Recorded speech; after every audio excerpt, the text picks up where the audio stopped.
ako dito dahil ipaglaban ko ang karapatan ko bilang Pilipino. At ipaglaban natin si Inday Sara. Yan ang ating pag-asa. Yan ang mga tao na yan. Yan ay hindi mayabang, hindi mapagkunwari. Galing sa puso yan. Correct. Yes. Yun si Tatay Digong, nung hindi pa yan mayor, ay hindi pa presidente, nagkita-kita sila ng nanay ko sa Antipolo. Dahil si Tatay Digong at nanay ko, second degree cousin. Ayun! Kaya... Pero hindi ako nagyayabang, basta ako ipaglaban ko ang karapatan ng Pilipino. Inday Sara! O Tatay Digong! Inday Sara Duterte! Inday Sara Duterte! Inday Sara Duterte! BBM Bangag! BBM Bangag! BBM Bangag! BBM Bangag! BBM Bangag! Dito sa Pilipinas, hindi na kailangan ng buhaya kasi kinakain ng Pilipino. Isobra-sobra ng buhaya natin dito eh. Kaya, ibinta natin sa Amerika, mas mahal doon dolyar. Dito, pinupulutan ng buhaya. Oh, ng mga lasinggo. Oo. Mabuti na lang tumigil ako sa pag-inom. Ng mga lasinggo. Nay, ng mga lasinggo. Oh, hindi. Ang nagiinom, alam natin anong damdamin natin. Hindi natin alam kung saan papunta ang kaligayahan, di ba? Pero ako, pumunta ako dito dahil ipaglaban ko ang karapatan ko bilang Pilipino. At ipaglaban natin si Inday Sara. Yan ang ating pag-asa. Yan ang mga tao na yan. Yan ay hindi mayabang, hindi mapagkunwari. Galing sa puso yan. Correct. Yes. Yun si Tatay Digong, nung hindi pa yan mayor, ay hindi pa presidente, nagkita-kita sila ng nanay ko sa Antipolo. Dahil si Tatay Digong at nanay ko, second degree cousin. Ayun! Kaya... Pero hindi ako nagyayabang, basta ako ipaglaban ko ang karapatan ng Pilipino. Saan pa kayo galing, Nay? Saan pa kayo galing yan? Doon sa kabundukan, makikita mo yung bundok na parang suso ng dalaga. May ugoy, may nanay. Pumupunta Ay, din. kaya naman ang mga Bisaya. Kasi pinito ni mo. Ay, napangutan na Tisay mong nanay. Ayaw na pangutan na, oy. Ay, napangutan na. Mga pamilya ruwang kami sa Cagayan de Oro. Ayun! Kababayan ko pala ito, Misamis.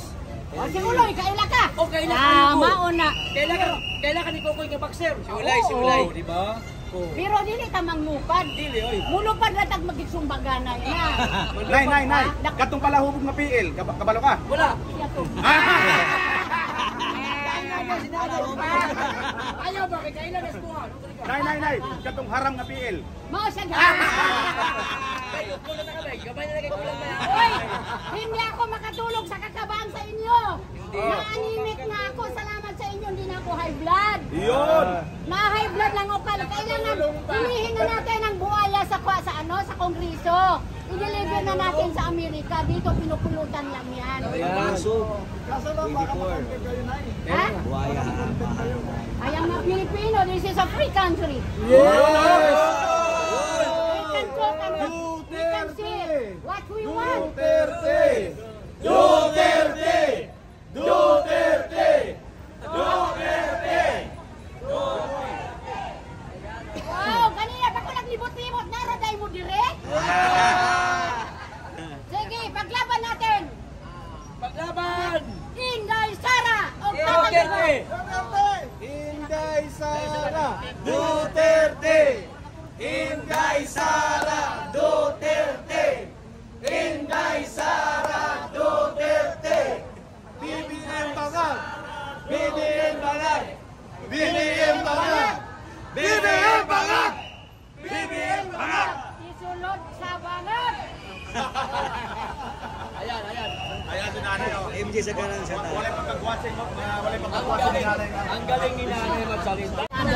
Hinahanap yung 40 billion. Yun yung mga interest at differential mga pensioner. Nawala po yun. Hindi na ko lang Ikaw Manila. Dapat iniimbestigahan yung 25 tons reserve gold na inilabas sa Bangko Sentral. Questionable yan dahil tayong mamamayan ang may-ari niyan. Pangalawa, binenta ang Ninoy Aquino International Airport sa pribado. Kaso ang pinagbentahan, ano ang dahilan bakit ibinenta? Sasabihin na dulugi, impossible dream. In every second may lumilipad na aeroplano. Hindi, wala, hindi katotohanan yan. Gusto lang nila ibenta. Ang tanong, nasaan ang pinagbentahan?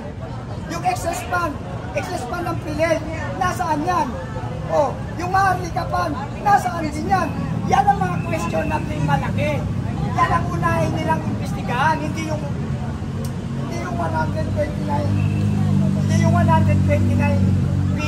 billion.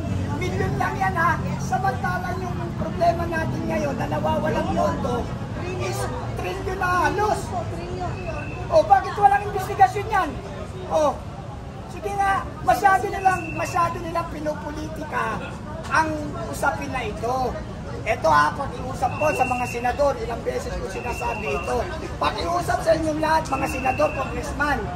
Bago nyo unahin ang problema na yan, unahin nyo muna na pag-aralan o imbestigahan ang mga nawawalang pondo na hindi na nililate.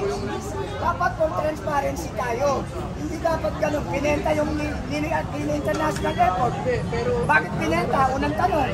Ngayon nabenta na, sige, you have a right to ibenta yan.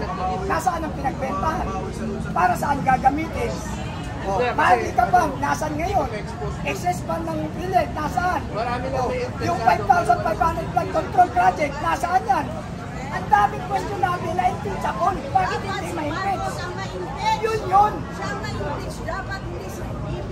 129 at saka yung 129 million na inaanap ay nagamit talaga. Mismong COA ang nagpatunay na unqualified nga, hindi talaga nawawala. Nagamit ang pondo. Pinatunayan ng Commission na audit yan. Ang tanong, mas marunong pa ba sila sa Commission ng audit? Samantalang sila na-audit pa. Dumaan ba sila sa Commission ng audit? Yung mga pondo nila na-imbestigahan pa. Masyado kasi politika, kaya kawawa ang bayan at mamamayan eh. Maawa naman kayo sa bayan at mamamayan, mga politiko. Hindi kayo inalal dyan para mag-imbestiga sa Duterte. Inalal kayo dyan para paunlarin ang bansa, para tulungan ang mahirap na umahon. Slogan, sama-sama tayong babangon muli. Bakit tayo bumabaon sa kumunoy ng kahirapan? Wala tayong galit sa gobyerno. Ang atin lang, gampanan nyo ng maayos ang mga mandato nyo. Tinitira nyo yung magaling na gumagawa sa kanyang tungkulin.